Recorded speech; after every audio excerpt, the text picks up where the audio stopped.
What's up, everyone? I'm Trenchcoat Gamer X. Today we're gonna play Super Mario Brothers. Well, that sucked. Oh, fuck this game. It's so overrated. It's too hard. Oh my god, that is really fucking bad. Jesus. I mean, Christ, I could probably do a better job than that.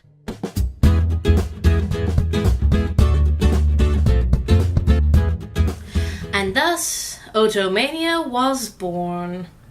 It's our 10th episode, and the end of our first season. We've come a long way. I've even got this cool lapel mic now, so you can actually hear me without us having to rely on the camera's shitty built-in mic. And Pathos gets mad at me less because... Because I can actually remember my lines once in a while. Speaking of things you can't remember, today we're reviewing Amnesia Memories by Idea Factory, an Otome game all about not being able to remember... Damn it! Sorry. So you wake up smack dab in the middle of Hammer Space, where this adorable little twink fairy tells you that he kinda sorta accidentally flew into your brain and formatted all of your memories. Before the horror of the situation can fully sink in, he tells you that being exposed to your daily life will probably bring back your brains. And then he asks you to pick one of several alternate dimensions you think you might have come from. Depending on the world you pick, the game's main bachelor, side characters, and even genre will change. So, much like a mobile otoge, you're pretty much picking a route straight from the get-go. And, after googling which playing card motif corresponds to which guy, you're thrown headfirst into a world where you have no name, no past, and no clue what the fuck is going on. Good luck! Oh, did I mention you can't actually tell anyone you have amnesia? Because something your brain will melt something. If you get put into a mental institution, then you won't get exposed to your memories, and you'll just forget more and more things that you forget how to count and pee and breathe, and then you'll die. Man, fuck that fairy. So yeah, this is a game in which each route takes place in a parallel universe, and because of this, the story plays out very differently depending on your choice of dude. The only consistent thing is that, in each world, you're having trouble connecting with your significant other, either due to some recent catastrophe, or just due to the guy's general weirdness. See, at its core, Amnesia is a game about compromise, about learning to love someone despite their faults, and about accepting that relationships aren't always easy. If you can repair your love, that's great! But maybe you can't fix things. Maybe without the baggage of your past, you just can't see anything in the guy you're with. Or maybe you'll just get murdered for no apparent reason. Yay, Otoge! Characters Romance. So because each universe has its own distinct backstory and plot, I'm just going to describe what each guy is like in his own route.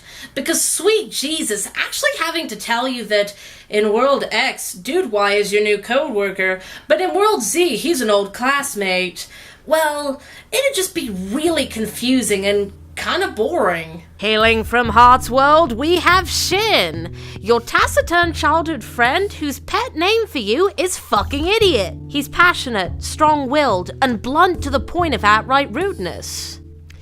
In fact, he's so standoffish and abrasive that most people assume you're cheating on him with your other, friendlier childhood friend. He figures you out almost immediately and attributes your amnesia to a nasty accident you had while on a company field trip. His strong sense of justice means he's compelled to find out exactly what happened, but most people suspect that Shin himself was the one who hurt you, including the cops. So yeah, it's your job to solve this mystery whilst hiding your amnesia. Could Shin have really been the one who hurt you? Can you make yourself fall back in love with someone so harsh and insensitive? And why does everyone mistrust Shin so much? Spade World's most eligible bachelor is Icky, your suave and sexy co-worker who is literally the most attractive man on the planet. The game's token playboy is swarmed by fangirls on a near constant basis, to the point where he's really fucking stressed out. Still, he doesn't want to be rude to his stalkers, and often ends up brushing you off in order to play the crowd. He does find time for secret dates and stolen moments, but overall, you feel like kind of an afterthought. Icky's definitely the most affectionate guy in the game, showering you with lavish compliments and barely safe for work innuendos. And damn it, there's just something really charming about the guy. Maybe it's the fact that, as the route goes on, you begin to see just how hard it is for him to play the role of Bishonen man-whore. Maybe it's because he seems genuinely needy and confused under his suave facade. Or maybe it's just because he looks like a cyberpunk butler. I don't know. Anyway, his route starts out fairly chill, but you soon discover that Icky's fangirls aren't too happy about all the time he's been spending with you. Despite the fact that he tends to treat you as an afterthought, they still believe that you're monopolizing his time, and as the route goes on, you find that some of these girls really hate your guts. Can you escape their web of fangirl insanity, or will you give up on love to escape their bullying? Representing clubs, or, Clover, is Kent, part-time math tutor and full-time stick in the mud. He's awkward and stiff and far more comfortable with equations than he is human beings. Basically, he's the nerdy glasses guy turned up to 11. In fact, he spends most of your dates talking about logic, equations, and the countless hours of research he's done into crafting the perfect romantic relationship. Naturally, things have been a little strained between you, since his desperate attempts to quantify love have made your interactions feel stiff and uncanny. But underneath his robotic exterior, he's actually pretty passionate, and maybe even kind of thirsty.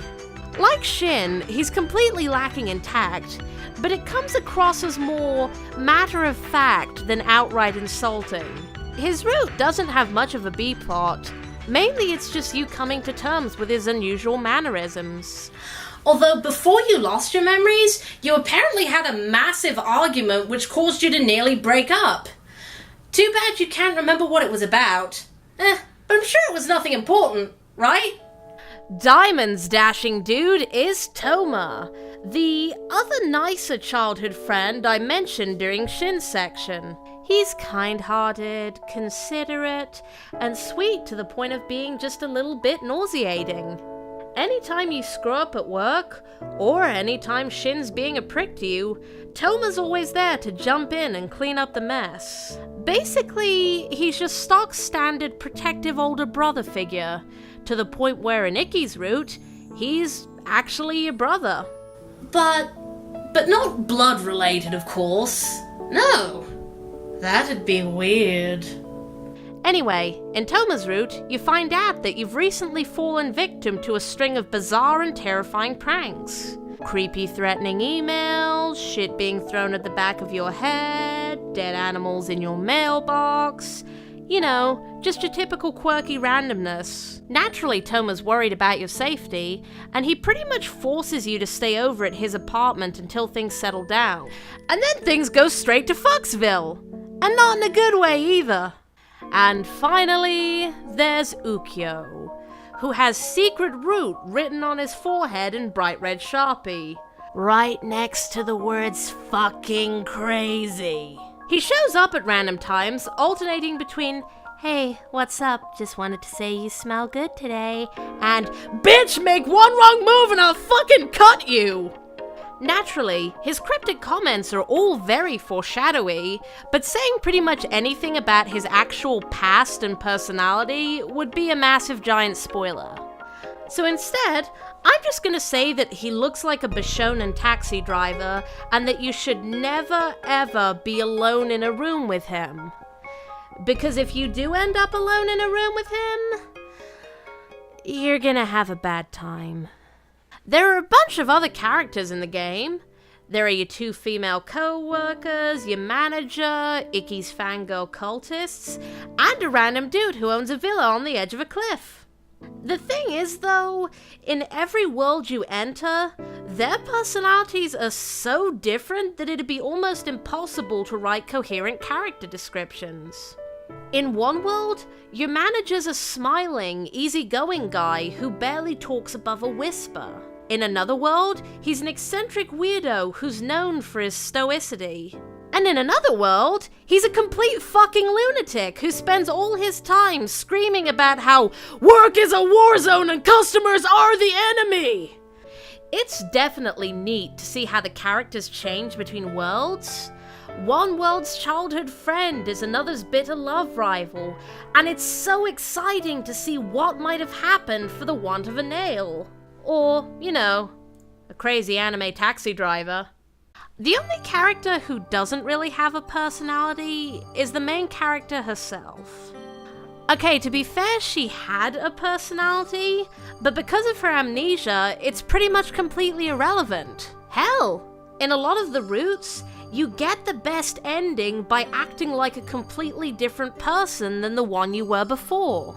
For example, in the Clover world, the quote-unquote real heroine absolutely hated how cold and distant Kent was.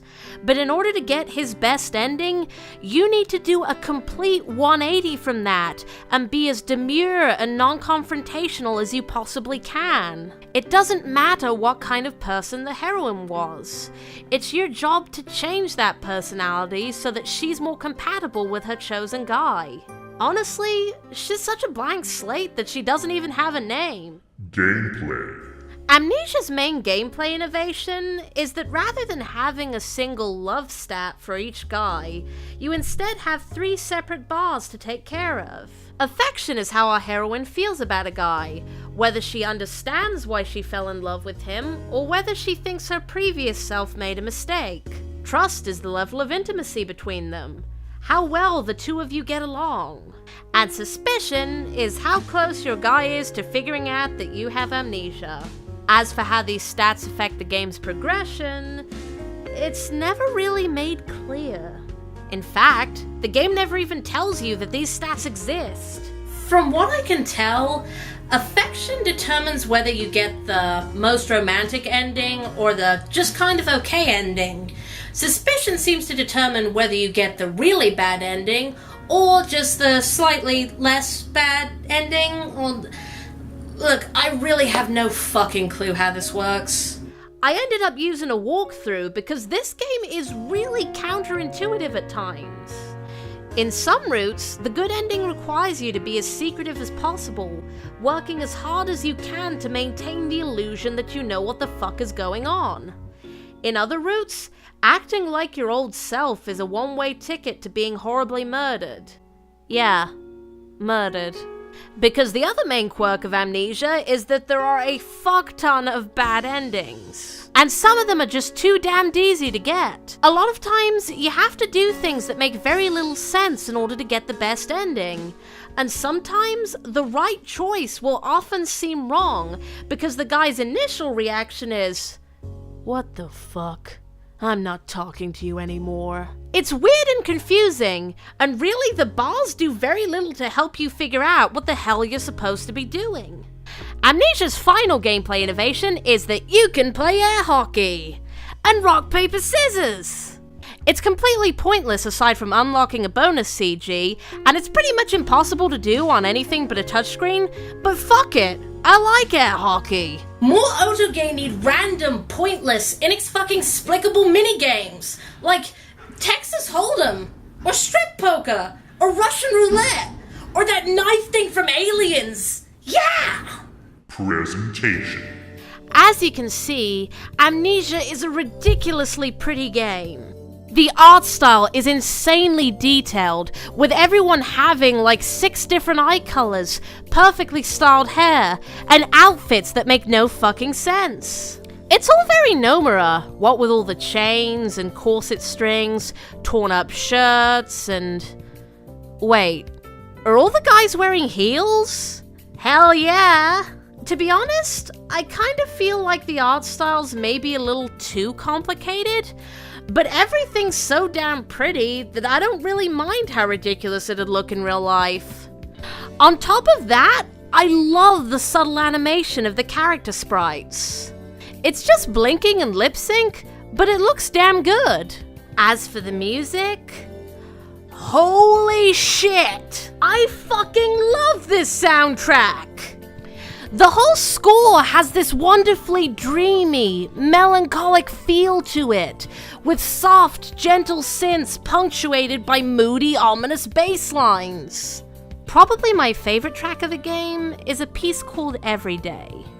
It's just so relaxing, and it perfectly fits the mood of a summertime mystery. In fact, I would love to get myself a copy of the OST, but the only way to do that would be to spend $40 on the super duper special edition package, which also includes some coasters, a pillow cover, and the shipping's probably like $200, and god damn it, I am really, really freaking broke, man. Can't y'all just put the soundtrack on Steam and charge like $20 and also give me $20 so I can order some Chinese food? Please? Final thoughts. So in the end, Amnesia is kind of forgettable. Wait, fuck, I did not mean to make that pun. I know I've said a lot of good things about this game, and I do genuinely mean them, but the one thing that struck me most about this game is just how little of an impact it left on me. There are aspects of the game that I really, genuinely love, but there's also a lot of stuff that left me bored. Aside from Ukyo's route, the stories are all really romance-centric. But kid, are you really complaining about romance in an Otome-Nia? Look, what I mean is that there's very little going on in the game aside from whatever personal drama you have going on with the guys. For example, Shim wants to know exactly what happened that night at the villa, since he thinks the incident is what wiped your memories. However, since you know that your memory loss was just due to your little pixie friend, there's no real impetus to solving the mystery. The game soon settles into a lull, which is really kind of boring, especially after your first couple of playthroughs. A huge chunk of your time is spent working at the cafe, or hanging out with your girlfriends, and even though the routes themselves have very different plots, the actual day-to-day progression is near identical for all of them. You screw up at work, gossip with your friends, flirt with your dude, and then the pixie boy gives adorable little pep talks. It's very relaxing and very sweet, but damn it, I need more. I need action, suspense, jokes, something. It sounds messed up, but one of the things I enjoyed the most about this game were the bad ends. That little injection of horror actually kept me interested, even when the rest of the game felt pretty slow. Because of the fact that each route is so focused on its respective dude, how much you enjoy the game is really dependent on how many of the guys you're into.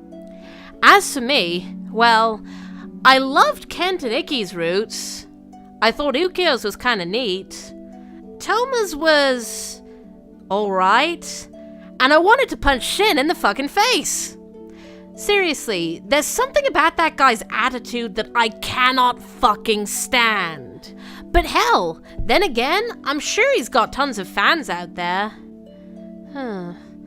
If only there was some way to have just skipped his route.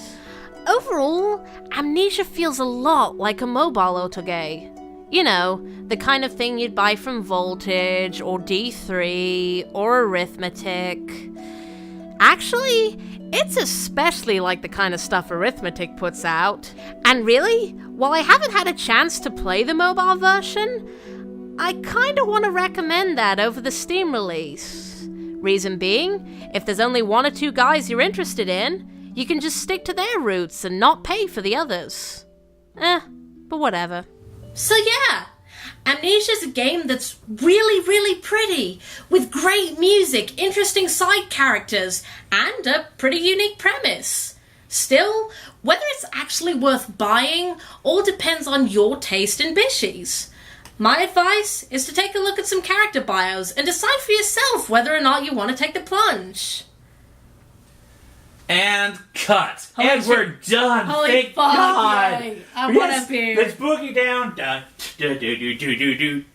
Sweetie. What? We have to do season 2, though. Oh, fuck. You want to go get drunk first? Let's go get drunk. Get drunk! Getting drunk! Yeah!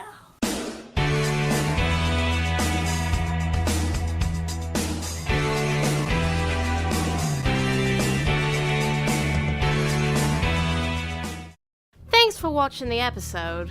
It's the end of the first season now, and we'll be taking a brief hiatus so I can get things ready for season 2. So, in the meantime, why not go back and re-watch your favorite Otome-Nia vids? Comment below and let us know which episodes you enjoyed most.